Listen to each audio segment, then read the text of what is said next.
Hello guys, welcome back to our channel. Episode ആരംഭിക്കുമ്പോൾ കാണിക്കുന്നത് ആനന്ദ നിലയമാണ്. ശ്യാമ വസുന്ധരയെ സമാധാനപ്പെടുത്തുമ്പോൾ വസുന്ധര പറയുകയാണ്, എനിക്കറിയാം മോളുടെ ഉള്ളിലും വിഷമമുണ്ടെന്ന്. മോള് പക്ഷേ അത് പുറത്ത് കാണിക്കാത്തതാ. മോള് വിഷമിക്കേണ്ട. നമുക്ക് കുറേ ക്ഷേത്രങ്ങളിലേക്ക് പോകണം, കുറേ പൂജകളും ചെയ്യണം. അതിനുശേഷം നമുക്ക് തിരുമുൽപ്പാടിനെ ഒന്നുകൂടി പോയി കാണാം. ഇപ്പൊ മോള് പോയി കിടന്നുറങ്ങാൻ നോക്കെന്ന് പറഞ്ഞ് വസുന്ധര ശ്യാമയെ സമാധാനപ്പെടുത്തുകയാണ്. അങ്ങനെ ശ്യാമ പോയതിനു ശേഷം വസുന്ധര പറയുകയാണ്, പാവം ആകെ തകർന്നിരിക്കുകയാണ്. പിന്നീട് കാണിക്കുന്നത് ശ്യാമ വിഷമത്തോടെ മുറിയിലിരിക്കുകയാണ്. അതേസമയം അഖിൽ അങ്ങോട്ടേക്ക് വരുന്നു. എന്താടോ താനിങ്ങനെ വിഷമിക്കാതെ? നമ്മുടെ താലികെട്ട് ഒരു പ്രാവശ്യം എന്താണെങ്കിലും നടന്നതല്ലേ, പിന്നെയും താനെന്തിനാ ഇങ്ങനെ വിഷമിച്ചിരിക്കുന്നത്? എന്നാലും സാറിനും ആഗ്രഹങ്ങളൊക്കെ ഉണ്ടാകില്ലേ എന്ന് ശ്യാമ പറയുമ്പോൾ അതൊന്നും കുഴപ്പമില്ലെന്ന് പറഞ്ഞ് അഖില് ശ്യാമയെ സമാധാനപ്പെടുത്തുന്നു. തുടർന്ന് വിവേക് അഖിലിന്റെ ഫോണിലേക്ക് വിളിക്കുകയാണ്. നമുക്ക് എത്രയും പെട്ടെന്ന് ശ്യാമയുടെ അടുത്ത പാട്ട് അപ്ലോഡ് ചെയ്യണമെന്ന് വിവേക് പറയുമ്പോൾ അഖിൽ പറയുകയാണ്, എടാ ഇവിടെ വിവാഹം മുടങ്ങി, ശ്യാമ ആകെ അപ്സെറ്റാണ്. അതൊക്കെ അറിഞ്ഞുകൊണ്ട് തന്നെയാ ഞാൻ വിളിക്കുന്നത്. ശ്യാമ എത്രയും പെട്ടെന്ന് നമുക്ക് പാട്ടിൻ്റെ വഴിയിലേക്ക് കൊണ്ടുവരണം. വിവേകെ, പാട്ടിൻ്റെ കാര്യമൊക്കെ നമുക്ക് സാവധാനം ആലോചിച്ചാൽ പോരെയെന്ന് അഖിൽ പറയുമ്പോൾ വിവേക് പറയുകയാണ്, നീ ഒരു കാര്യം ചെയ്തേ, ഫോൺ ശ്യാമയ്ക്ക് കൊടുത്തേ. ശ്യാമേ, കൃഷ്ണ തുളസിയുടെ രണ്ടാമത്തെ പാട്ട് നമുക്ക് എത്രയും വേഗം തന്നെ അപ്ലോഡ് ചെയ്യണമെന്ന് വിവേക് പറയുമ്പോൾ ശ്യാമ പറയുകയാണ്, വിവേകെ, ഇപ്പോൾ അതിനെക്കുറിച്ചൊന്നും ചിന്തിക്കാൻ പറ്റുന്ന മാനസികാവസ്ഥയിലല്ല ഞാൻ. എടോ, അതൊക്കെ നമുക്ക് മാറ്റിയെടുക്കണമെന്നാ ഞാൻ പറഞ്ഞത്. പിന്നെ ശ്യാമ ഒരു ശശികുമാർ സാറിനെ പറ്റി കേട്ടിട്ടുണ്ടോ? ആ, കേട്ടിട്ടുണ്ടെന്ന് ശ്യാമ പറയുമ്പോൾ വിവേക് പറയുകയാണ്, തന്നെ സാറിൻ്റെ ശിഷ്യയായിട്ട് ഞങ്ങളങ്ങ് വിടാൻ പോവുകയാ പാട്ട് പഠിക്കാനായി.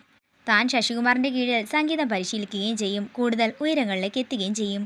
കൃഷ്ണ തുളസിയുടെ അടുത്ത പാട്ട് നമുക്ക് എത്രയും വേഗം തന്നെ അപ്ലോഡ് ചെയ്യണമെന്ന് പറഞ്ഞ് വിവേക് കോൾ കട്ട് ചെയ്യുന്നു. തുടർന്ന് അഖിൽ പറയുകയാണ്, വിവേക് പറഞ്ഞത് കേട്ടല്ലോ, ഇനി സംശയവും വേണ്ട, തിരിഞ്ഞു നോട്ടവും വേണ്ട. നിന്റെ ഇഷ്ടദേവൻ അല്ല എൻ്റെയും ഇഷ്ടദേവനായ ഈ ദേവന്റെ മുന്നിൽ വെച്ച് തന്നെ നീ പറയണം നീ സംഗീതത്തിനായി മുന്നിട്ടിറങ്ങുമെന്ന്. തുടർന്ന് ശ്യാമ തൻ്റെ കണ്ണൻ്റെ മുന്നിൽ കൈകൂപ്പിക്കൊണ്ട് പറയുകയാണ്, സംഗീതത്തിനു വേണ്ടി ഞാൻ എന്നെ സമർപ്പിക്കാൻ പോവുകയാണ്. നേരം പുലർച്ചെയാകുന്നു. പിന്നീട് കാണിക്കുന്നത് ശ്യാമയും വിവേകും കൂടി ശശികുമാർ സാറിനെ കാണാനായി പോയിരിക്കുന്നതാണ്. എൻ്റെ ഭാര്യ ശ്യാമ നല്ലൊരു പാട്ടുകാരിയാണെന്നും താങ്കളുടെ ശിഷ്യാവുകയാണെങ്കിൽ സംഗീതത്തെക്കുറിച്ച് കൂടുതലായി അറിയാൻ സാധിക്കുമെന്നും അഖിൽ പറയുമ്പോൾ ശശികുമാർ പറയുകയാണ്, ഞാനിപ്പോൾ പുതുതായി ആരെയും ശിഷ്യനായി സ്വീകരിക്കുന്നില്ല. അതുമല്ല, സംഗീതത്തിൻ്റെ ബാലപാഠങ്ങളൊന്നും പറഞ്ഞു തരാനുള്ള സമയവും എനിക്കില്ല. നിങ്ങൾ മറ്റാരെങ്കിലും പോയി കാണൂ. ഇത് കേൾക്കുന്ന അഖിൽ പറയുകയാണ്, സാർ അതൊന്നും വേണ്ടി വരില്ല. അപ്പോൾ നിങ്ങൾ എന്താ പറഞ്ഞു വരുന്നത്? ഈ കുട്ടിക്ക് സംഗീതത്തെക്കുറിച്ചെല്ലാം അറിയാമെന്നാണോ? അങ്ങനെ എനിക്ക് പറ്റില്ലെന്ന് പറഞ്ഞ് അയാൾ അവിടെ നിന്ന് പോവുകയാണ്. തുടർന്ന് ശ്യാമ വിഷമത്തോടെ നിൽക്കുമ്പോൾ അഖിൽ പറയുകയാണ്, താനൊരു കാര്യം ചെയ്തേ, ആ കൃഷ്ണതുളസിയുടെ പാട്ടൊന്ന് പാടിക്കേ. എന്ത്?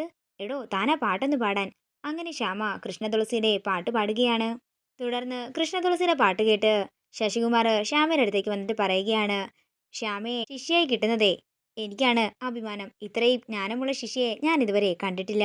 സത്യത്തിൽ നിനക്കൊരു ഗുരുവിന്റെ ആവശ്യമില്ല, പക്ഷേ എനിക്ക് നിന്നെ പോലൊരു ശിഷ്യയെ ആവശ്യമാണ് എന്ന് ശ്യാമ ശശികുമാറിന്റെ കാല് തൊട്ട് വന്ദിക്കുകയാണ്. പിന്നീട് കാണിക്കുന്നത് അരുന്ധതിയെയും വിസ്മയമാണ്. ആ ചാർമിളയെ വിളിച്ചിട്ട് കിട്ടുന്നതേയില്ല. ഇത് കേൾക്കുന്ന വിസ്മയ ടെൻഷനോടെ പറയുകയാണ്, ഞാൻ ഈ നാട്ടിൽ നിന്നേ പോകാൻ പോവുകയാ. ഇനിയും ഈ നാട്ടിൽ നിന്നാൽ എനിക്ക് ഭ്രാന്ത് പിടിക്കുമെന്ന് വിസ്മയ പറയുമ്പോൾ അരുന്ധതി പറയുകയാണ്, എങ്കിൽ നീ പോ, ഞാനും വേറെ വഴിക്ക് പോകാം. അങ്ങനെ തന്നെ തീരട്ടെ നമ്മുടെ ജീവിതം. ഞാൻ പിന്നെ എന്ത് ചെയ്യണം മമ്മിയെന്ന് വിസ്മയ ചോദിക്കുമ്പോൾ അരുന്ധതി പറയുകയാണ്, നീയെ ലോകമറിയുന്ന ഒരു പാട്ടുകാരിയാകണം. അതിനുവേണ്ടിയാ ഞാൻ ഈ കണ്ട കളിയൊക്കെ കളിച്ചത് എന്ന് അരുന്ധതി പറയുമ്പോൾ വിസ്മയ പറയുകയാണ്, എന്നിട്ടിപ്പോ എന്തായി? ശ്യാമയും പോയി ചാർമിളയും പോയെന്ന് വിസ്മയ പറയുമ്പോൾ അരുന്ധതി പറയുകയാണ്, അത് കൊള്ളാം, കുറ്റം ഇപ്പോൾ എനിക്കായല്ലേ. പാട്ട് പാടാൻ അറിയാത്ത നിന്നെ വളഞ്ഞ വഴി സ്വീകരിച്ചിട്ടാണെങ്കിലും ഞാൻ ഇത്രയും വലുതാക്കിയില്ലേ. ഇത്രയും ചെയ്തു കൊടുത്തിട്ടും അവളിപ്പോ ചോദിക്കുന്നത് കേട്ടില്ലേ എന്തായെന്ന്. വേണ്ട, ഞാൻ ഇനി ഒന്നും ചെയ്യുന്നില്ല. നീ ഇനി നിന്റെ രീതിയിൽ എന്താണെന്ന് വെച്ചാൽ ആയിക്കോ. മമ്മി, ഞാൻ മമ്മിയെ വിഷമിപ്പിക്കാൻ പറഞ്ഞതല്ല. എനിക്ക് ആലോചിച്ചിട്ട് ഒരു എത്തും പിടിയും കിട്ടുന്നില്ല, അതുകൊണ്ടാണ് ഞാൻ അങ്ങനെയൊക്കെ പറഞ്ഞത്. അതേസമയം ജഗന്നാഥൻ അരുന്ധതിയുടെ വീട്ടിലേക്ക് വരികയാണ്. നമ്മുടെ കമ്പനിയുടെ രജിസ്ട്രേഷൻ നടത്തണ്ടേ, അതിനുവേണ്ടി ഒരു വക്കീലിനെ കാണണ്ടേ എന്നൊക്കെ ജഗന്നാഥൻ ചോദിക്കുകയാണ്. അതിനു മുമ്പ് നമുക്ക് ചില കാര്യങ്ങളിലൊക്കെ തീരുമാനമുണ്ടാക്കണമെന്ന് അരുന്ധതി പറയുന്നു. ദേ അരുന്ധതി, മ്യൂസിക് ബിസിനസ് ലാഭമാണെന്ന് പറഞ്ഞ് എന്നെ ഇതിലേക്ക് ഇറക്കിയിട്ട് നിങ്ങളിപ്പോൾ എന്താ പറയുന്നത്? ശ്യാമ എന്താണെങ്കിലും നമ്മുടെ കൈ വിട്ടുപോയി. ആ ചാർമിളയുടെ നീക്കങ്ങളും വ്യക്തമല്ല. ദേ, ഇപ്പൊ തന്നെ അവളെ വിളിച്ചിട്ട് ഔട്ട് ഓഫ് കവറേജ് ഏരിയ പറയുന്നത്. അവളുടെ പിന്നിൽ എന്തോ രഹസ്യമുണ്ട്. ചാർമിളയെ കിട്ടാത്തത് കൊണ്ട് തന്നെ 1-2 ഷോസൊക്കെ മാറിപ്പോയെന്ന് വിസ്മയും പറയുന്നു. അപ്പോൾ അവളെ ഇവിടെ കൊണ്ടുവരണമല്ലേ എന്ന് ജഗൻ ചോദിക്കുമ്പോൾ അതേ എന്നും കൂടാതെ ശ്യാമയുടെ കാര്യത്തിലും വ്യക്തത വരുത്തണമെന്നും അരുന്ധതി പറയുന്നു. അവളുടെ കാര്യത്തിലെ ഒരൊറ്റ തീരുമാനമേ ഉള്ളൂ, അവളെ അങ്ങ് ഇല്ലാതാക്കുക. ശ്യാമയാണ് വിസ്മയ്ക്ക് വേണ്ടി പാടിയതെന്ന് ആരും അറിയാൻ പാടില്ലെന്ന് ജഗൻ പറയുമ്പോൾ വിസ്മയ പറയുകയാണ്, അത് ശരിയാണ് അങ്കിൾ, അവളെ അങ്ങ് തീർത്തേക്കണം. അല്ലെങ്കിൽ അവളെന്നും നമുക്കൊരു പേടി സ്വപ്നം മാത്രമായിരിക്കും. ആദ്യം നമുക്ക് ആ ചാർമിളെ പൊക്കണം. പിന്നെ ശ്യാമയും വസുന്ധരയും തമ്മിൽ എന്തോ ഒരു അകൽച്ചയിലെന്നാ അറിയാൻ സാധിച്ചത്. ശ്യാമയെ തീർത്തിട്ട് വസുന്ധരയുടെ തലയിൽ ആ കുറ്റം അങ്ങ് കൊണ്ടിടണം. പിന്നീട് കാണിക്കുന്നത് ആനന്ദ നിലയമാണ്. വസുന്ധരയുടെ അടുത്ത് നിന്ന് ഐശ്വര്യ പറയുകയാണ്, അമ്മയ്ക്കിപ്പോ സമാധാനമായോ? ആ മോളെ, അമൃതയും ശ്യാമയും തമ്മിലുള്ള പ്രശ്നങ്ങൾ തീർന്നപ്പോൾ തന്നെ സമാധാനമായി. എങ്കിലേ അമ്മ അറിയാത്ത മറ്റൊരു കാര്യമുണ്ട്. അവർ തമ്മിലെ പിണക്കത്തിന് എന്തായിരുന്നു കാരണം? അതെന്തോ ഒരു രഹസ്യമാണമ്മേ. എന്തൊക്കെയോ മഹാരഹസ്യങ്ങളാ ഇവിടെ നടക്കുന്നത്. ഞാൻ ഇതിനെക്കുറിച്ച് അരുണിനോടും സൂചിപ്പിച്ചായിരുന്നു. പക്ഷേ അരുണിനും ഒരനക്കവുമില്ല.